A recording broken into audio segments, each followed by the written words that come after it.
तो हेलो भाई, मेरा नाम है दीपक और मैं आज आपको बताने वाला हूँ गद्यांश पहचानने का ट्रिक है ना। मात्र 15 ही सेकंड में आपको कोई भी गद्यांश क्वेश्चन पेपर में दिया रहेगा, आप उसको तुरंत पहचान लेंगे। ठीक है, 15 सेकंड से कम भी लग सकता है। तो उस ट्रिक को हम देख लेते हैं। जैसे यहाँ पर हम एक क्वेश्चन पेपर ले लेते हैं।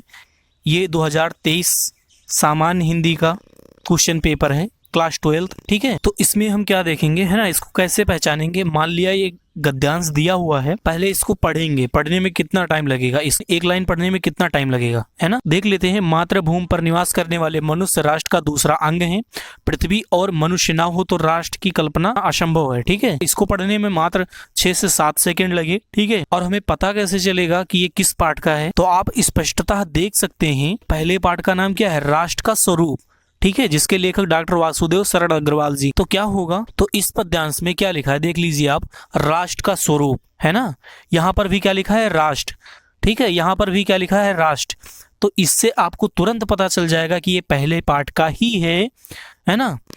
और आप क्या करें कि पहले पाठ के लेखक और पाठ का नाम याद कर लें और दूसरे पाठ का लेखक और पाठ का नाम याद कर लें। ठीक है, आप 2 या 3 पाठ तक याद कर लें। क्या क्या याद करना है, सिर्फ पाठ का नाम और उस पाठ के लेखक कौन है। ठीक है, बस इतना ही आपको याद करना है और तीनों पाठों को एक एक बार करके उसको पढ़ डालें। ठीक है, ताकि जैसे ही हम इस गद्यांश पर नजर डालेंगे तो हमें तुरंत पता चल जाएगा कि ये पहला पाठ का है या दूसरा या तीसरा। ठीक है, जो कि कुछ इस प्रकार हमें इसमें तुरंत पता चल गया कि ये पहले पाठ का है।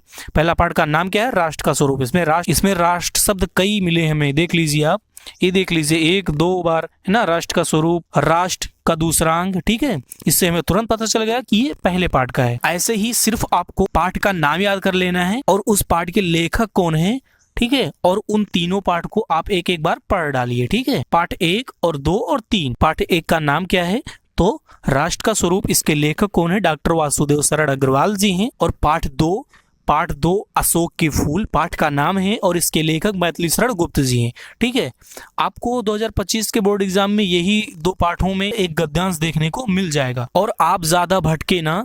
ठीक है, कि क्वेश्चन बैंक को उठा ले, जिसको विद्या भी कहते हैं, उसमें से हम पढ़ते रहे हैं ना। उसमें तमाम गद्यांश दिए होते हैं जिससे हम कंफ्यूज हो जाएंगे। तो आप इतना ही करें कि 3 पाठ तक एक एक बार तीनों पाठों को पढ़ लें, तीनों पाठों का नाम याद कर लें। ठीक है, और वो पाठ किसने लिखा है उनके नाम याद कर लें। मैं सिर्फ पाठों को पढ़ने के लिए कह रहा हूँ, याद करने के लिए बिल्कुल। धन्यवाद।